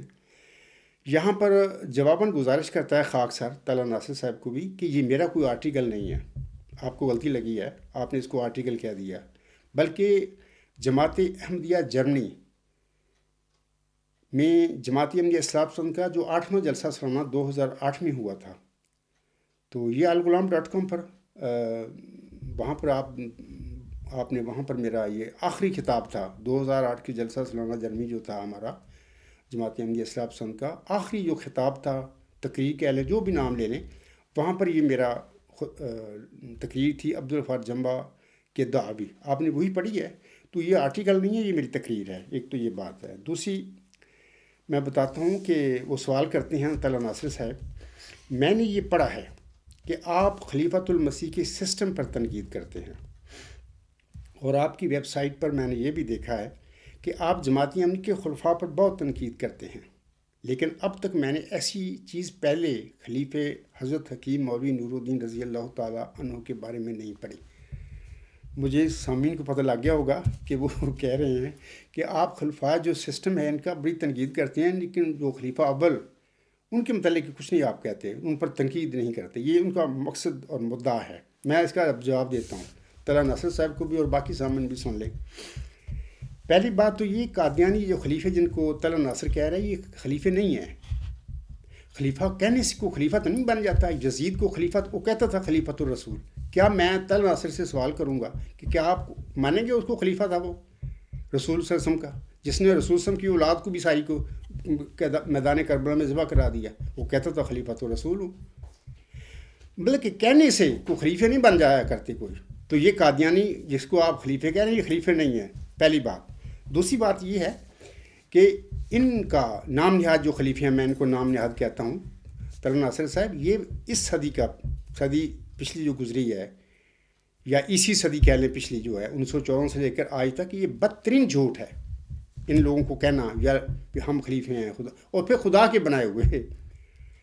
ضمنی سی بات میں کہتا ہوں، خلفائے راشدین جن کا سورۃ نور آیت 56 میں آسم کو اللہ نے وعدہ فرمایا تھا، وہ چاروں خلفاء کا بھی میں نے ذکر کیا ہے، زندگی میں کبھی انہوں نے یہ نہیں کہا تھا کہ ہم خدا کے بنائے ہوئے خلیفے ہیں۔ اب پڑھ لیں حضرت ابوبکر صدیق رضی اللہ تعالیٰ عنہ کو، پڑھ لیں زندگی۔ وہ کہتے تھے کہ اے لوگو، میری اور تم میں کوئی فرق نہیں، میں تمہارا بنایا ہوا ایک نمائندہ ہوں، جب تک میں سیدھے راستے پر چلوں تم میری اطاعت کرو، اور جب میں سیدھے راستے سے ادھر ادھر ہو جاؤں تم پر میری اطاعت لازم نہیں ہے۔ طلعت ناصر صاحب، یہ جو میں حوالے پیش کر رہا ہوں، ثبوت دے رہا ہوں، جب چاہیں میرے ساتھ میں ثبوت دے دوں گا آپ کو ان باتوں کے۔ نہ عمر نے، نہ عثمان نے، نہ علی رضی اللہ تعالیٰ عنہ نے، نہ حسن رضی اللہ تعالیٰ عنہ کا 6 مہینے کا زمانہ، کسی نے بھی نہیں کہا تھا اپنی زندگی میں کہ ہم کو خدا نے خلیفہ بنایا ہے۔ خدا کے خلیفے کون ہوتے ہیں؟ جن کو خدا روح القدس سے وحی سے کھڑا کرتا ہے۔ حضرت مرزا غلام سم خدا کے بنائے ہوئے خلیفے تھے۔ آج اس زمانے میں میں خدا کا بنایا ہوا خلیفہ ہوں۔ محمد عربی صلی اللہ علیہ وسلم خدا کے بنائے ہوئے خلیفے تھے۔ عیسیٰ، موسیٰ، نوح، ابراہیم، یہ سارے اللہ تعالیٰ کے بنائے ہوئے خلیفے تھے، اور روح القدس کے ساتھ وحی کے ساتھ ہی کھڑے ہوئے تھے، لوگوں نے نہیں بنایا تھا ان کو۔ تو یہاں پر کیا تماشا ہوتا ہے جماعت احمدیہ قادیان میں؟ ایک بندہ فوت ہوتا ہے، وہ بڑا ہوتا ہے، باہر اندر تو ڈرامہ ہوتا ہے، تو اس کے بعد نکلتے ہی خلیفہ خدا نے بنا دیا۔ اتنا بڑا بدترین جھوٹ۔ طلعت ناصر صاحب، میری باتوں کا غصہ نہ کرنا، مائنڈ نہ کرنا، آپ نے سوال بھیجے ہیں، میں آپ کو جواب دے رہا ہوں اور دلیل سے بتا رہا ہوں۔ یہ دوسری بات۔ تیسری بات، ایت استخلاف حسن پر نازل ہوئی تھی، لیکن حضرت مرزا غلام حسن پر نازل نہیں ہوئی۔ طلعت ناصر صاحب مجھے دکھائیں، ثبوت دے دیں، ان سے کہیں، مولویوں سے، ان نام یاد خلیفوں سے کہیں کہ وہ ثبوت دیں مجھے۔ یہ تذکرہ ہے، یہ ان کا تذکرہ ہے، مجھے مرزا صاحب کی وہی ہے، الہام ہے، یہاں پر دکھائیں کہ سورۃ نور آیت 56 اس میں مرزا غلام حسن پر نازل ہوئی ہو، نہیں نازل ہوئی، وعدہ نہیں اللہ نے کیا مرزا صاحب سے۔ ہاں، بہت ساری قرآن کی آیات ہیں مرزا صاحب پر نازل ہوئی ہیں۔ ایک مثال دے دیتا ہوں۔ مثال کے طور پر ایک آیت ہے بڑی مشہور، قرآن کریم میں 3 دفعہ نازل ہوئی ہے، سورۃ توبہ، سورۃ فتح، سورۃ صف۔ هو الذی ارسل رسولہ بالہدی ودین الحق لیظہرہ علی الدین کلہ ولو کارہ المشرکین۔ یہ مرزا صاحب پر نازل ہوئی تھی، یہ آپ پڑھ سکتے ہیں۔ لیکن ایت نور، سورۃ نور کی آیت 56، وعد اللہ الذین، ابھی میں نے پڑھی ہے، وعد اللہ الذین آمنوا منکم وعملوا الصالحات لا یستخلفنہم فی الارض کما استخلف الذین من قبلہم ولا یمکنن لهم دینہم الذی ارتضی لهم ولا یبدلنہم من بعد خوفہم امنا یعبدوننی لا یشرکون بی شیئا ومن کفر بعد ذلک فاولئک هم الفاسقون۔ عزیز مطلع ناصر صاحب، یہ محمد صلی اللہ علیہ وسلم پر نازل ہوئی تھی، ان سے خلفاء کا وعدہ تھا اللہ کا، اور پھر اللہ نے وہ بنائے بھی، تو پوری تفصیل بتا دیا۔ مرزا غلام سم پر یہ آیت نازل نہیں ہوئی۔ مرزا غلام سم سے اللہ تعالیٰ نے کوئی خلافت کا وعدہ نہیں فرمایا۔ یہ 3 باتیں۔ چوتھی بات، مرزا صاحب سم کی وحی میں، ابھی میں نے بتا دیا ہے کہ وحی میں کسی قسم کا آپ نہیں سورۃ نور آیت 56 یا کسی سورۃ نور 56 کے علاوہ آپ علیہ السلام پر جو الہام نازل ہوئے، وحی نازل ہوئی، اس میں سے کسی جگہ پر بھی اللہ تعالیٰ نے مرزا صاحب سے یہ نہیں فرمایا تھا کہ جس طرح سورۃ نور آیت 56 میں اللہ نے محمد صلی اللہ علیہ وسلم سے وعدہ فرمایا تھا خلفاء کا، مرزا صاحب سے کوئی وعدہ نہیں ہوا۔ آپ دکھائیں گے، میں مان لوں گا۔ یہ تو چوتھی بات۔ پانچویں بات یہ کہ حضرت مرزا غلام صاحب اپنی تحریروں میں، اپنی تالیفات میں، روحانی خزائن، اشتہارات، ملفوظات، کسی جگہ بھی انہوں نے اپنے بعد کسی خلافت کا ذکر نہیں فرمایا کہ میرے بعد خلفاء کا سلسلہ ہوا جاری۔ طلعت ناصر صاحب مجھے ثبوت دے دیں، آپ کے پاس سب کتابیں ان کے پاس ہیں، ان کے مولویوں سے پوچھیں، ان نام نہاد خلیفوں سے پوچھیں کہ جناب جمبا صاحب یہ کہہ رہے ہیں، کسی جگہ پر میرا سامنے نہیں فرمایا کہ میرے بعد خلفاء کا سلسلہ اللہ تعالیٰ جاری فرمائے گا۔ ہاں، اپنے متعلق یہ فرمایا ہے کہ میں خدا کا بنایا ہوا خلیفہ ہوں، یہ الوصیت پڑھیں، وہاں پر اپنے متعلق انہوں نے فرمایا ہے کہ اللہ تعالیٰ کا میں مقرر کردہ خلیفہ ہوں۔ اپنے بعد کسی خلیفے کا، انہوں نے صدر انجمن بنائی تھی ایک انجمن، اس کا صدر مولوی نور الدین رضی اللہ تعالیٰ عنہ کو بنا دیا۔ یہ نہیں کہا تھا کہ یہ خلافت کمیٹی ہے، صدر انجمن، خلافت کمیٹی اس کو بعد میں بشیر الدین محمود احمد اینڈ کمپنی صاحب بناتے پھرے، آج تک وہ خلافت کمیٹی بنی ہوئی ہے، جبکہ مرزا صاحب نے تو اس کو خلافت کمیٹی کہا ہی نہیں تھا۔ مرزا صاحب نے فرمایا تھا صدر انجمن احمدیہ، اور اس کا جو صدر تھا اس کو صدر کہا تھا، خلیفہ نہیں کہا تھا مرزا صاحب نے، اور وہ نور الدین کو مقرر کیا تھا۔ نور الدین کے متعلق خلیفہ کا لفظ مرزا صاحب علیہ السلام نے نہیں استعمال فرمایا، صدر کہا اس کو، اس کمیٹی کا، اس انجمن کا۔ اپنے متعلق الوصیت میں فرمایا مرزا صاحب نے کہ میں اللہ تعالیٰ کا مقرر کردہ خلیفہ ہوں۔ یہ 5ویں بات ہو گئی۔ اس کے بعد میں طلعت ناصر سے کہتا ہوں اور باقی سامنے سے بھی کہتا ہوں، خدا کے بنائے ہوئے خلیفوں کی شدید مخالفت ہوتی ہے، شدید۔ طلعت ناصر صاحب ایک لفظ ہے کوٹ پہنا، پنجابی جی کہتے ہیں، انہوں نے بڑی کوٹ پہنتی ہے جن اللہ کھڑا کرتا ہے۔ میں مثال کے طور تھوڑے سامنے ایک زندہ مثال کھڑا ہوں، شدید مخالفت، کوٹ کیا کچھ نہیں میرے ساتھ نظام جماعت نے کیا۔ 2014 سے میں سزائیں، بلکہ 1993 سے سزائیں بھگتا پھر رہا ہوں۔ میرا اخراج مقاطعہ میرے بچوں کا، میرے ساتھیوں کا، سکولوں میں جا جا کر میرے بچوں سے، دوسرے قادیانی بچوں کو کہا بھی ان سے نہ بولے۔ کیا یہ اسلام ہے؟ یا طلعت ناصر صاحب بتائیں، یہ اسلام کی تعلیم ہے؟ یہ مرزا غلام صاحب کا فرمودات ہیں جن پر عمل ہو رہا ہے۔ تو میں کہہ رہا تھا کہ مجھ سے پہلے بھی اور اس عاجز کو بھی مرزا غلام صاحب پر کٹ پڑی۔ اب پڑھیں کتابیں ان کی، کیا کیا امت نے ان کے ساتھ، محمد صاحب کے ساتھ کیا کیا۔ یہ اللہ کے بنائے ہوئے خلیفے تھے۔ 3 سال تک شیب ابی طالب میں بند کر دیا میرے آقا کو، محمد صاحب کو، اور بال بچے تھے وہاں پر دودھ کے لیے ترستے رہے۔ وہ خدا کا بنایا ہوا خلیفہ تھا۔ عیسیٰ، موسیٰ، نوح، ابراہیم، کیا ہوا ان کے ساتھ، ان کی قوم نے کیا کیا تھا۔ عیسیٰ ابن مریم کے ساتھ کیا کیا، جس کا میں مثیل ہوں، صلیب تک لے گیا بدبخت یہودی، وہ خدا کا بنایا ہوا خلیفہ تھا۔ تو یہ مسجد سے نکلتے ہیں اور اپنی وہ جال ساز جڑی وہ بنائی ہوتی ہے کمیٹی، وہ بنا کے پتہ ہوتا ہے سارا کہ کیا ہونا ہے، نکلتی کے بعد کہتے ہیں خدا نے خلیفہ بنا دیا فلاں کو۔ سب بدترین جھوٹ ہے اس صدی کا۔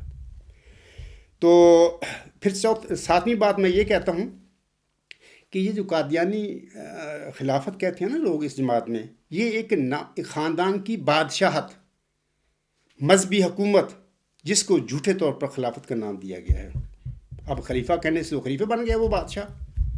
میں طلعت ناصر سے پوچھتا ہوں، باقی سامعین سے بھی پوچھتا ہوں کہ میری کسی سے جھگڑا نہیں ہے، میں ان کا دشمن نہیں ہوں، لیکن ایک مذہبی خاندان ہے جس کے لوگوں کو ان کی مذہبی حکومت گدی ہے کہ ان کو جھوٹے طور پر خلافت کا نام دے دیا ہے، جو خلیفہ کوئی نہیں ہے۔ 8ویں بات یہ ہے کہ یزید اور اموی بادشاہ اپنے آپ کو خلیفۃ الرسول کہا کرتے تھے۔ میں طلعت ناصر سے پوچھتا ہوں، کیا وہ آنسم کے وہ خلیفے تھے؟ آنسم نے تو ان کو ظالم جابر بادشاہ کہا ہوا ہے۔ اس طرح عباسی اور عثمانی کو ان کا بھی یہی حال تھا، وہ بھی خلیفۃ الرسول کہا کرتے تھے، لیکن سب وہ دنیا دار بادشاہ تھے، ظالم تھے، سب کچھ انہوں نے بہرحال اچھے کام بھی کیے انہوں نے، سارے کوئی ظلم بھی کرتے تھے لیکن اچھے کام بھی امت کے کیے ہیں انہوں نے، بہرحال یہ ایک بحث نہیں ہے، لیکن وہ خلیفے نہیں تھے۔ اچھا، ایک اور نئی بات میں کہتا ہوں اپنا طلحہ ناصر سے، تکلیف والی باتیں ہیں کہ مرزا لقمان کس کا بیٹا ہے؟ مرزا ناصر احمد کا، جو آسم کی سچی حدیث کو، جس کو مرزا غلام صاحب نے بارہا سچی حدیث قرار دیا ہے اور اپنا دعویٰ اس حدیث کو بنیاد بنایا ہے کہ پہلا انہوں نے ثبوت دیا اپنے سچائی کا، مرزا غلام احمد نے تحقیقت الوحی میں پڑھے، غالباً 250-300 ثبوت دیے ہیں انہوں نے اپنی سچائی کی، پہلی حدیث مجددین کو قرار دیا ہے۔ اس حدیث مجددین کو مرزا ناصر احمد، میں نے بارہا حوالے دیے ہیں، الغلام.com سے پڑھ لیں، وہ کہتی ہیں جعلی حدیث ہے، جس کو ان کا دادا سچی کہہ رہا ہے، اپنے دعوے کی بنیاد رکھ رہا ہے اس پر، اس کو وہ کہہ رہا ہے جعلی ہے، کسی نے بنا کے رکھ دی ہے۔ انا للہ و انا الیہ راجعون کہہ سکتا ہوں، اسی مرزا ناصر کا بیٹا ہے مرزا لقمان احمد۔ 2021 میں آپ نے گفتگو سنی ہوگی نداء النصر اور مرزا مسرور کی، 45 منٹ کی ہے، کیا وہ بات ہوتی ہے؟ پھر میری جماعت کے کسی دوست نے ان کی ماں فیضہ سے تصدیق کرنی چاہیے، بھی آپ بتاؤ کہ تیری وہ بیٹی ہے کہ جو وہ کہتی ہے اپنے باپ کے متعلق، کیا وہ درست ہے یا جھوٹ بول رہی ہے؟ آپ الغلام.com پڑھیں، وہاں پر شروع میں ہی فرنٹ پہ ہی فائزہ بی بی کا وہ سارا انٹرویو پڑھیں، وہ کہتی ہے میں نہ صرف وہ سچی ہے، میں 10,000 دفعہ اپنی بیٹی کی تصدیق کرتی ہوں، وہ سچ کہہ رہی ہے۔ میں طلحہ ناصر صاحب سے کہتا ہوں کہ جن لوگوں کو تم خلیفہ کہتے پھر رہے ہو، یہ مرزا لقمان مرزا ناصر کا بیٹا ہے، مرزا طاہر کا داماد ہے، اپنی بیٹی سے زنا کرتا رہا۔ یار کچھ عقل کرو، کچھ سوچو، کیا کدھر چلے گئے ہو تم؟ کیا کرتے پھر رہے ہو تم؟ تو میرے خیال میں پتہ لگ گیا ہوگا طلحہ ناصر صاحب کو کہ یہ جو باتیں میں نے کی ہیں، میں ثبوت دیتا ہوں ان باتوں کا۔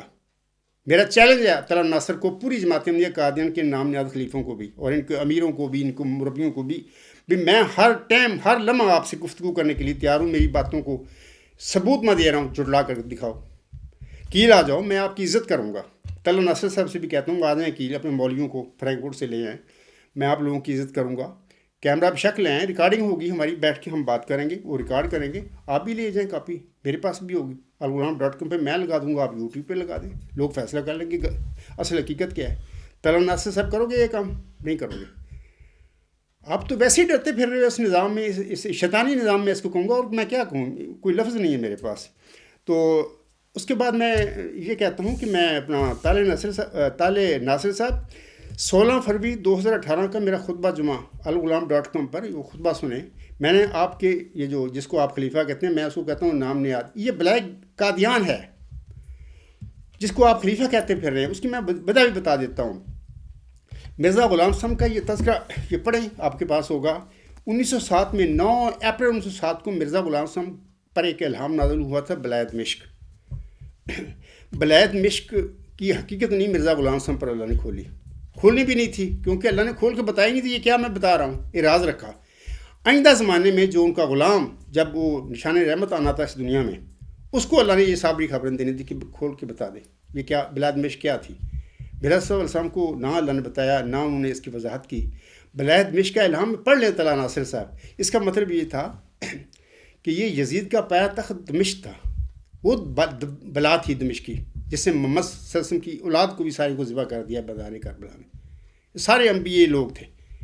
تو مرزا غلام صاحب پر اللہ نے بالواسطہ رنگ میں اشارتاً یہ کہہ دیا دمشق، بلایت دمشق، مراد یہ تھی کہ اے میرے بندے، تیرے بعد بھی دمشق کی جو بلا تھی اس قسم کی چیز نے تیرے ماننے والوں پر نازل ہو جانا، ان کو پکڑ لینا، یہ ہونا۔ یہ 1914 سے مرزا بشیر الدین محمود اور اس کے بعد اس کی نسل جا رہی ہے، کوئی خلیفے ہیں بلکہ کہ پہلے باپ، پھر بیٹا، پھر دوسرا بیٹا، پھر آگے دوسرا، آگے بھائی کا بیٹا آگے آیا، یہ کوئی مطلب دیکھیں خلفائے راشدین کی جب ہم بات کرتے ہیں، ابوبکر صدیق، عمر، عثمان، علی رضی اللہ تعالیٰ عنہ، یہ ایک دوسرے کے قبیلے، یہ ان کے باپ بیٹا نہیں تھے سارے، ان کے قبیلے الگ الگ تھے، یہ آسم کی وجہ سے روحانی لوگ تھے، رشتے بن گئے ان کے، لیکن ان کے اپنے قبیلے تھے۔ ابوبکر صدیق رضی اللہ عنہ کا اپنا قبیلہ تھا، عمر اور علی، عثمان، ان کے اپنے قبیلے تھے۔ تو یہ ایک باپ ہے 1914 میں قبضہ کرتا ہے جماعت احمدیہ پر، مرزا صلی اللہ علیہ وسلم کا بیٹا ہوتا ہے، اس کے بعد 400 یہ خلیفے ہیں جن کو آپ کہہ رہے ہیں۔ اس کے بعد میں کہنا تھا کہ میں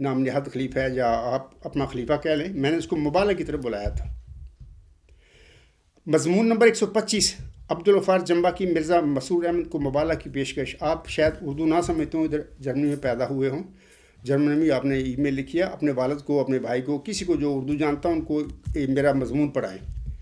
وہاں پر میں نے اپنی اسٹمپ کے ساتھ سائن کیا ہے اور سارے تفصیل بتائی ہے کہ کس بات کا میں آپ سے کروں گا، اور میری بیوی، میرے بچے اور میرے جتنے بھی دوست ہیں صاحب علم میری جماعت کے، ان سب کے انہوں نے سائن کیے ہوئے ہیں اور وہاں پہ ان کے نام لکھے ہوئے ہیں۔ میں نے مرزا مسرور کو کہا تھا کہ آپ بھی سائن کریں، اپنی اسٹمپ کے ساتھ اپنے بچوں کو بھی سائن کریں، اپنی بیوی کی بھی کرائیں، اور یہ باتیں ہوں گی ہماری، وہ پڑھ لیں تفصیل میرا مضمون۔ میرا مسرور صاحب بھاگ گیا۔ میں طلحہ ناصر صاحب سے کہوں گا کہ ان کو تم خلیفہ کہتے ہو؟ یہ عاجز ممبر رسول پر کھڑا ہو کر شیروں کی طرح بات کر رہا ہے۔ مجھے کوئی خوف نہیں ہے۔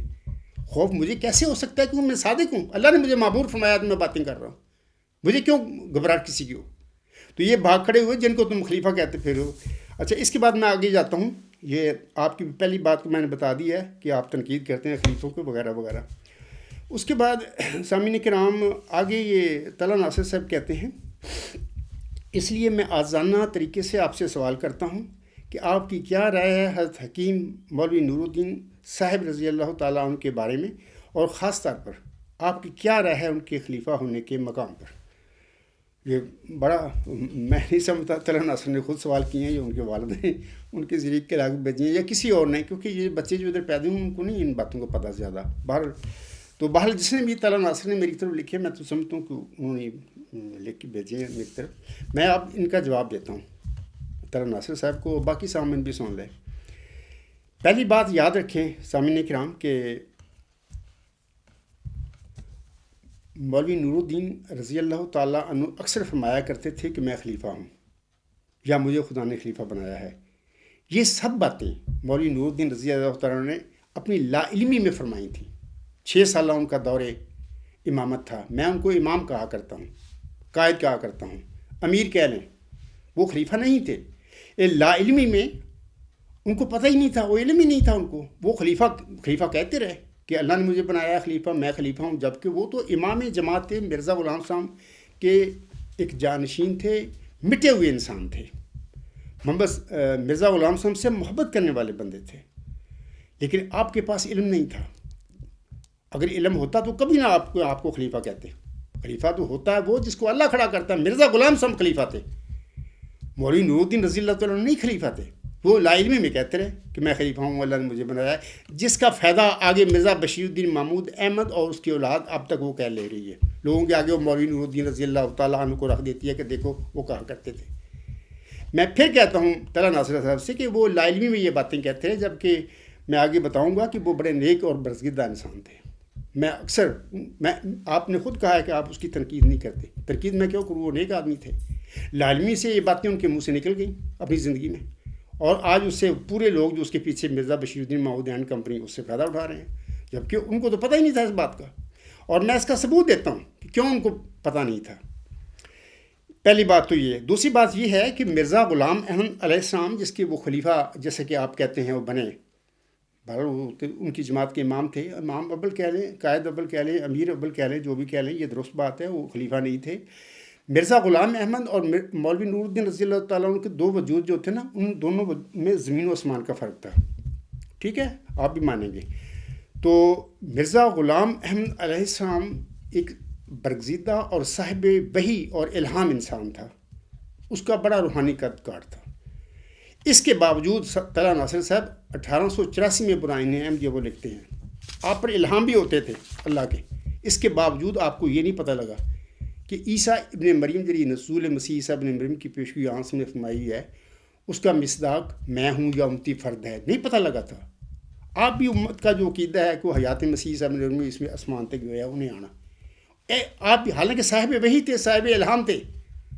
مولوی نور الدین رضی اللہ تعالیٰ کو دعویٰ نہیں ہے کہ مجھے وحی ہوتی ہے، مجھے الہام ہوتا، کوئی مجھے دکھائیں، مجھے کہیں کہاں انہوں نے لکھا۔ مرزا صاحب صاحب وحی اور صاحب الہام تھے، اس کے باوجود 1884 میں براہین احمدیہ میں لکھتے ہیں کہ نزول مسیح عیسیٰ ابن مریم کے مطابق عیسیٰ ابن مریم آئیں گے آسمان سے نازل ہو کے، پھر وہ دین اسلام کو غلبہ دیں گے، میں تو راہ صاف کرنے والا ہوں ان کے لیے. یہ خود لکھتے ہیں، براہین احمدیہ میں لکھتے ہیں، میں نے 12 حوالہ پڑھا ان کا. اچھا، مرزا غلام صاحب کو پھر 1891 میں اللہ نے بتایا کہ اے میرے بندے، وہ عیسیٰ ابن مریم تو فوت ہو چکا ہے، وہ اوپر نہیں گیا، امت میں آنے والا وہ تو ہے. یعنی جو انہوں نے آئینہ کمالت اسلام میں یہ باتیں پھر لکھی ہیں، آگے ازالہ وہاں میں بھی لکھی ہیں. تو اللہ تعالیٰ کے بتانے سے مرزا غلام صاحب کو صاحب وحی اور صاحب الہام انسان تھا، پتہ لگا کہ وہ عیسیٰ ابن مریم فوت ہو گیا. جب تک اللہ نہیں بتایا اس کا بھی یہی عقیدہ تھا امت مسلمہ کا جو حیات مسیح کا ہے. تو مولوی نور الدین رضی اللہ تعالیٰ عنہ کی ایک صاحب وحی اور صاحب الہام انسان کے بالمقابل کیا حیثیت ہو سکتی ہے؟ اگر انہوں نے کہہ دیا میں خلیفہ ہوں، مجھے خلیفہ اللہ نے بنایا ہے، تو وہ خلیفہ بن گئے. ان کو تو پتہ ہی نہیں تھا. میں ثبوت دے رہا ہوں آپ کو کہ مرزا غلام صاحب کو اس بات کا نہیں پتہ تھا، جبکہ وہ صاحب وحی اور صاحب الہام انسان تھا، بانی جماعت تھا، بڑا قد تھا. ان کا آنسم نے نام لیا ہوا ہے کہ وہ امت کیسے ہلاک ہو جس کے اول میں درمیان میں ماتی اور آخر پہ مسیح عیسیٰ ابن مریم ہوگا. نور الدین کا ذکر ملتا ہے. تو بات یہ ہے کہ میں نے ثبوت دیا آپ کو کہ جب تک اللہ کسی بات کا علم نہ دے کسی بندے کو، اپنے کو، اس کو علم نہیں ہوتا. پھر ہاں، اس قسم کے صاحب علم، صاحب وحی انسان جو ہوتے ہیں، برزیدہ بندے ہوتے ہیں، ان سے بھی اجتہادی غلطیاں ہو جاتی ہیں، وہ بھی کچھ غلطیاں کر بیٹھتے ہیں. میں نے اکثر مثال دی ہے کہ جب ذکی غلام نازل ہوئی، پیش ہوئی مرزا صاحب السلام پر، انہوں نے اس کے آگے بریکٹ میں لڑکا لکھ دیا. یہ ان کا اجتہاد تھا اور غلط تھا. وہ تو دیا ہی نہیں اللہ نے ان کو لڑکی کے طور پر ذکی غلام. ذکی غلام مینس کہ مسلم ہو. تو خدا کے برزیدہ نبیوں سے بھی اجتہادی غلطیاں ہوتی ہیں. تو نور الدین رضی اللہ تعالیٰ عنہ کو دعویٰ ہی نہیں تھا کہ میں صاحب وحی اور صاحب الہام بندہ ہوں، یا اللہ نے مجھے معمور فرمایا ہے. لوگوں نے کٹ کیا، ان کو کھڑا کر دیا کہ تو مرزا صاحب کا جانشین ہے اور تو اس قابل ہے کہ تیری ہم پیچھے چلیں. تو وہ کھڑے ہو گئے. یہ تو ٹھیک ہے اس وقت تک، لیکن ان کو نہ اللہ نے معمور فرمایا مرزا غلام صاحب کی طرح، نہ وہ انہوں نے دعویٰ کیا کہ میں صحیح صاحب وحی اور الہام ہوں، مجھے الہام ہوتا ہے، یا الہام سے میرے اللہ نے مجھے کھڑا کیا. اللہ الہام سے انہیں کھڑا کرتا ہے، کوٹ پہن دی جیسا میں نے کوٹ پہ رہی ہے. یہ قصہ ہوتا کہ اللہ کسی بندے کو کھڑا کرے اور الہام کے ساتھ کھڑا کرے، روح القدس کے ساتھ، اس کو لوگ مارے نہ. یہی مرزا بشیر الدین محمود کے آگے گلے میں ہار ڈالتے تھے، اس کا دعویٰ بھی نہیں تھا مسلم موت کا، اس سے پہلے بنا کر بیٹھ گئے. تو میں بھی وہی بات کہتا ہوں، میرے کوٹ شروع مطلب کہ دیکھیں نا، یہ کوئی احمدیت، یہ قرآن کی تعلیم ہے، یہ کوئی انسان ہے. تو یہ ضمنی سی باتیں ہیں. میں نے آپ کو ثبوت دے دیا کہ مرزا مولوی نور الدین رضی اللہ تعالیٰ نے اگر زندگی میں یہ کہا تھا میں خلیفہ ہوں، میں جو خلیفہ بنایا، یہ ان کی لا علمی کی باتیں تھیں، تو ان کو کوئی علم نہیں تھا. میں نے ایک مثال دے دی مرزا غلام صاحب کی کہ جب تک اللہ نہ بتائے بندے کو نہیں پتہ ہوتا، نبی کو بھی نہیں پتہ ہوتا. تو مولوی نور الدین رضی اللہ تعالیٰ کو دعویٰ نہیں تھا نبی ہونے کا. یہ تیسری بات ہے. چوتھی بات میں یہ بتاتا ہوں آپ لوگوں کو اس حوالے سے. تیسری بات کہ مولوی نور الدین رضی اللہ تعالیٰ عنہ ایک بڑے برزیدہ انسان، متقی، مٹے ہوئے انسان تھے. ان میں کوئی دنیا داری نہیں تھی. میں آپ یہ بات ہے، وجہ ہے کہ میں ان پر تنقید نہیں کرتا. یہ سب دنیا دار ٹولہ جن پر میں تنقید کرتا ہوں، جن کو آپ خلیفے کہتے پھر رہے ہیں. مولوی نور الدین رضی اللہ تعالیٰ عنہ، میں جب بھی ان کا نام لیتا ہوں رضی اللہ تعالیٰ عنہ کہتا ہوں. کیوں کہتا ہوں؟ میرے وہ رشتہ دار نہیں تھے. میں تو تصویر ہے ان کی میرے گھر میں بھی ہے، لیکن نہ وہ میرے رشتہ دار تھے، نہ میں ان کی زندگی میں نے ان کو دیکھا. میں کیوں ان کا ادب آج تک کرتا ہوں؟ اس لیے کہ وہ متقی، برگزیدہ انسان، ایک مٹے ہوئے انسان، اور ان میں کوئی دنیا داری نہیں تھی، درویش صرف انسان تھے. ہاں، اگر انہوں نے کہا کہ میں خلیفہ ہوں، مجھے خلیفہ بنایا، یہ ان کی سادگی تھی، لا علمی تھی. میں نے ثبوت دے دیا کہ نبیوں سے اجتہادی غلطی ہوتی ہے. مولوی نور الدین رضی اللہ تعالیٰ عنہ کا نبیوں کے ساتھ ہم کیا تقابل کر سکتے ہیں؟ یہ تیسری بات. چوتھی بات یہ ہے کہ ابھی میں نے بتا دیا ہے کہ وہ ایک روحانی بزرگ تھے. بس میں ان سے بہت محبت کرتا ہوں، اور یہ وجہ ہے کہ میں ان کے محبت سے نام لیتا ہوں. ان پر سوال ہی پیدا نہیں ہوتا. وہ برزیدہ بندے تھے، ان کے اندر کوئی جھوٹ ہی نہیں تھا. اس سادگی اور لالمی میں خلیفہ کہا کرتے تھے اپنے کو، اس میں کوئی مسئلہ نہیں ہے، کیونکہ نبیوں سے بھی اجتہادی غلطی ہوئی تھی. اگر وہ کہتے رہے تھے اپنے آپ کو خلیفہ، مجھے خدا نے خلیفہ بنایا، میں دلائل دے رہا ہوں، کوئی خلیفہ تو نہیں بن گئے.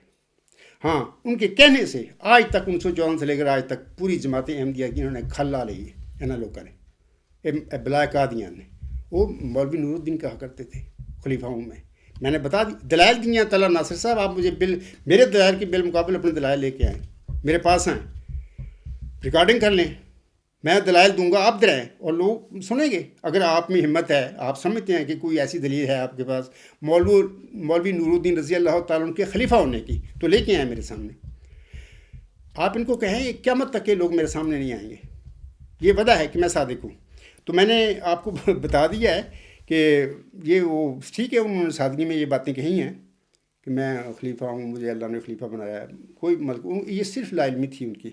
تو بال آنے والا وجود جو تھا، جس کی چلہ و شارپور میں مرزا غلام سم کو، محمدی مریم کو اللہ نے بشارت دی تھی، یہ ساری باتوں کا راز اس بندے نے کھولنے تھے۔ اللہ نے اس کو بتانا تھا کہ اے عبدالغفار، مجھے اللہ نے معمور فرمایا، میں تو اس راستے کا راہ ہی نہیں تھا، جنگل میں پیدا ہوا، بلکہ گاؤں بھی نہیں، جنگل، نہ قرآن کریم پڑھ سکا، ہاں دنیاوی تعلیم لی مجھے، میں نے بھاگ دوڑ کے پڑھی، میں نے ایم اے تک میں گیا ہوں، بہترین طالب زندگی کر رہا ہوں، لیکن مذہبی علم نہیں میرے پاس، امی انسان تھا، پیدائشی احمدی تھا، میرے باپ بھی پیدائشی احمدی تھے۔ اور عجیب، میں سوچ رہا تھا چند دن پہلے کہ جب یہ پیشگوئی نازل ہوئی تھی مرزا غلام صاحب پر 1886 میں، اس وقت میرے دادا جان دنیا میں تھے، وہ اہل سنت جماعتی ان کا تعلق تھا چک لوٹ میں احمدیت آنے سے پہلے۔ تو میرے والد صاحب 1905 میں پیدا ہوئے، اس وقت وہ پیدا بھی ہوئے تھے، اس وقت بھی احمدیت ہمارے گاؤں میں نہیں آئی تھی۔ یہ تو غلام سور راجکی صاحب جو ہیں مشہور ایک جماعت احمدیہ کے مبلغ تھے، ان کا ایک مناظرہ ہوا ہمارے چک لوٹ میں نے بارہ اس کا ذکر بھی کیا ہوا، حیات قدسی میں اس کا ذکر ملتا ہے، چک لوٹ کا مناظرہ یا مباحثہ۔ اس کے بعد میں میرے پورا تقریباً 3/4 گاؤں چک لوٹ تھا وہ سارا احمدی ہو گیا، ان میں میرے دادا میرے والد صاحب سارے ہو گئے تھے۔ تو میں یہ کہہ رہا ہوں کہ جب یہ پیشگوئی نازل ہوئی تھی مرزا غلام صاحب پر 1886 یہ باتیں، یہ آج تو ادھر پاکستان بنا 1954 میں فروری میں اللہ تعالیٰ نے، میں ایک احمدی کے گھر میں، پیدائشی احمدی، دعا گو بزرگ انسان تھا، اس کے گھر میں اللہ نے مجھے پیدا کیا۔ دیکھیں کہاں سے بات کہاں سے نکلی، جبکہ مرزا غلام صاحب اپنی زندگی میں اس ذکی غلام کو، اس نشان رحمت کو اپنی اولاد میں ڈھونڈتے رہے۔ اللہ نے نہیں علم دیا تھا، اللہ علم دیتا تو وہ ان کو پتہ لگتا نا، تو لا علمی میں وہ اپنا ڈھونڈتے رہے اپنی اولاد میں۔ اور یہی لا علمی مولوی نور الدین رضی اللہ تعالیٰ عنہ کی تھی، وہ کہتے رہے میں خلیفہ ہوں، اللہ نے مجھے خلیفہ بنایا ہے، جبکہ کوئی علم نہیں تھا ان کے پاس۔ تو یہ باتیں میں کھول کے آپ لوگوں کو بتا رہا ہوں، اور طلحہ ناصر صاحب کے چونکہ سوال ہیں میں ان کو جواب دے رہا ہوں۔ تو آگے لکھتے ہیں طلحہ صاحب، وہ میں پڑھا ہے، میں دوبارہ پڑھتا ہوں۔ وہ کہتے ہیں میں بہت خوش ہوں گا جب آپ مجھے اس بارے میں جلد جواب دیں گے، اللہ تعالیٰ آپ کو اور مجھے سچ کی راہ دکھائے اور ایاک نعبد و ایاک نستعین پار چلائے۔ طلحہ ناصر صاحب، میں نے آپ کے سوالوں کے جواب تقریباً دے دیے ہیں، سارے آپ نے سن لیے ہوں گے۔ اگر آپ کو میری سوال کے جو جواب دیا اس میں کوئی کمی نظر آئے، کوئی غلطی، تو بالکل میرے بالمقابل، میری باتوں کے بالمقابل اپنی طرف سے دلائل پیش کریں، میں سنوں گا انشاءاللہ۔ اگر وہ قرآن کے مطابق ہوئے اور مرزا غلام صاحب کے الہام کے مطابق ہوئے، اور ان میں سے میں نے محسوس کیا کہ نہیں میری بات درست نہیں ہے، تو میں طلحہ ناصر صاحب میں آپ سے کہتا ہوں بالکل 1 منٹ نہیں لگاؤں گا، اپنے نقطہ نظر چھوڑ دوں گا، لیکن لے کے آئیں نا پہلے۔ تو میں نے آپ کو جواب آپ کے سوالوں کو دے دیے ہیں۔ باقی آپ نے کہی ہے بات کہ اللہ تعالیٰ ہمیں سیدھے راستے پر چلائے، بالکل ٹھیک ہے۔ سیدھے راستے پر چلنے کے لیے ہم 5 وقت پتہ نہیں کتنی دفعہ سی نماز پڑھتے ہیں، اہدنا الصراط المستقیم، اور ایاک نعبد و ایاک نستعین کی ہم دعا کرتے ہیں۔ تو بہرحال تو میری بھی دعا ہے، آپ بھی دعا کریے اللہ تعالیٰ ہمیں سیدھے راستے پر چلائے۔ لیکن میں آپ یہ کہتا ہوں کہ سیدھے راہ پر چلنے کے لیے محنت کرنی پڑتی ہے، قربانیاں کرنی پڑتی ہیں، ماریں کھانی پڑتی ہیں۔ طلحہ ناصر صاحب آپ بھی کھائیں گے ماریں، سیدھے راستے تو تبھی ملتا ہے۔ میں ایک چھوٹی سی مثال دے دیتا ہوں آپ کو، سورۃ الانعام، یہ جو میرے پاس ہیں، میں سورۃ الانعام، یہ جو ہے آیت 84 تا 91، 84 ورس فرام 84 to 91، یہ پڑھیں۔ وہاں پر اللہ تعالیٰ نے 18 نبیوں کا ذکر فرمایا ہوا ہے، اور ان سب کو اللہ تعالیٰ نے سیدھے راستے کی طرف ہدایت بخشی تھی۔ بار بار اللہ نے، یہ جو آیات ہیں ساری، جتنی بھی آیات بنتی ہیں 8 ہیں یا جتنی ہیں، ان میں بار بار اللہ تعالیٰ نے فرمایا کہ یہ میرے بندے تھے، میں نے ان کو نبوت دی، میں نے ان کو سیدھے راستے کی طرف ہدایت بخشی تھی، یہ ہدایت مانگا کرتے تھے، میں نے دی تھی۔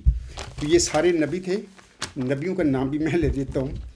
مثال کے طور پر ابراہیم، اسحاق، یعقوب، نوح، داؤد، سلیمان، ایوب، یوسف، موسیٰ، ہارون، زکریا، یحییٰ، عیسیٰ، الیاس، اسماعیل، الیسع، یونس،